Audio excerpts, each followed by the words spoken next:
Today at approximately 12:49 hours, officers were dispatched to 189 May Street, M-A-Y, in reference to two people who worked at Fairlawn Rehab observing a deceased body in the woods. Upon further examination, we believe this person to be Karen Solomon. In addition to the surrounding area, we did locate a handgun in the area of the body.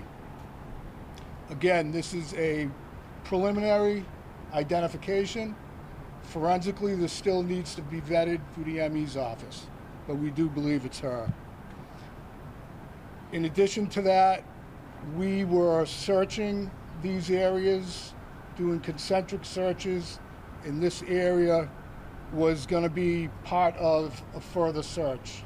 As you know, we concentrated in the Coes Pond area, and if you look at the distance between the last video of her getting into the water that we released to the media, it's approximately 0.6 miles from that area. The Coes Pond area and park is approximately 90 acres. So that's what we've been searching since day one. And I also want to come back to when we put out that this was a domestic incident, that's based on Mass General Law. Anytime there's a family or household member, it constitutes a domestic as far as for crimes. At no time did the Solomon family have any history of domestic abuse. I want to make myself absolutely clear at this point that has nothing to do with this case. We believe this case is a tragic murder-suicide that occurred, and we still have plenty of work to do as far as wrapping up all the pieces to this. Again, it's tragic. The family has reached out and have given me a statement to read, and I'm going to do that now. This is from the Solomon family. The nightmare of the past week has left our family heartbroken and rudderless. The compassion, dedication, and empathy of all agencies involved have given us light in face of darkness. The selflessness of those who have helped us weather the storm cannot be expressed in simple words. However, we, the members of the Solomon family, will try.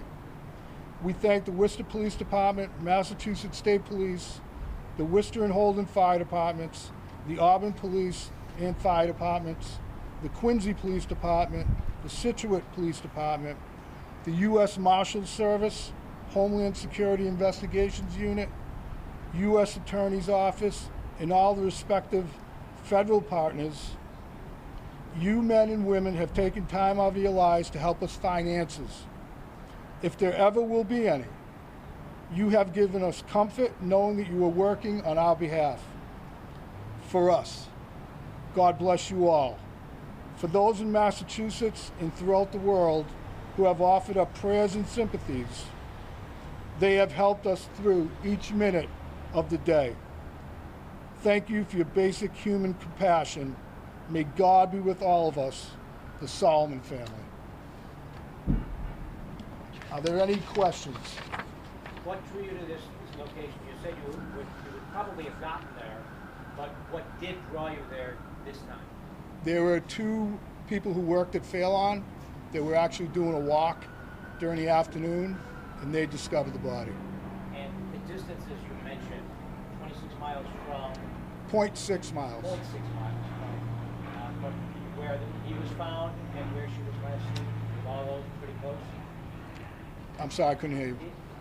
He was where he was found and where she was last spotted, and this, all very close? 0.6 miles from the video we released of her walking behind the animal clinic. Do you believe she ended up there today, or do you believe she's been there for several days, possibly since last week? Again, that'll have to be determined by the medical examiner when they do their forensic analysis. But no reports of a gunshot being heard today? No. Do you believe she killed herself there? I believe so. And there was evidence of a gunshot wound to her, preliminary evidence. Correct.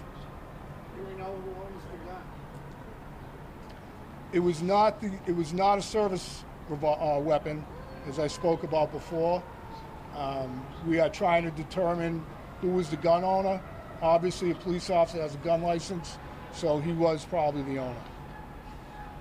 Chief, I know Officer Solomon's going to be laid to rest this week. Can you talk about what impact this has had on your department and how exhausted they all are and what this week is going to be like for you? It's been very difficult on the department, and it will continue to be.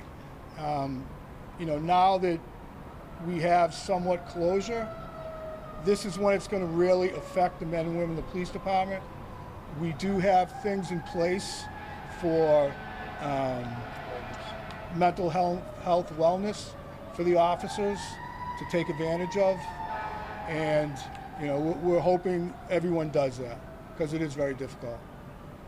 You said the investigation has proven to you that domestic violence was not involved.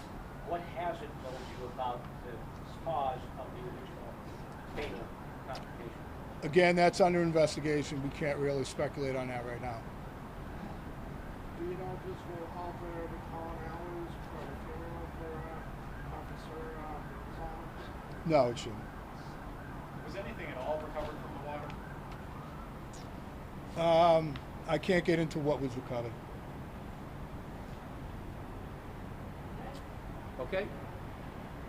Thank you. Thank you.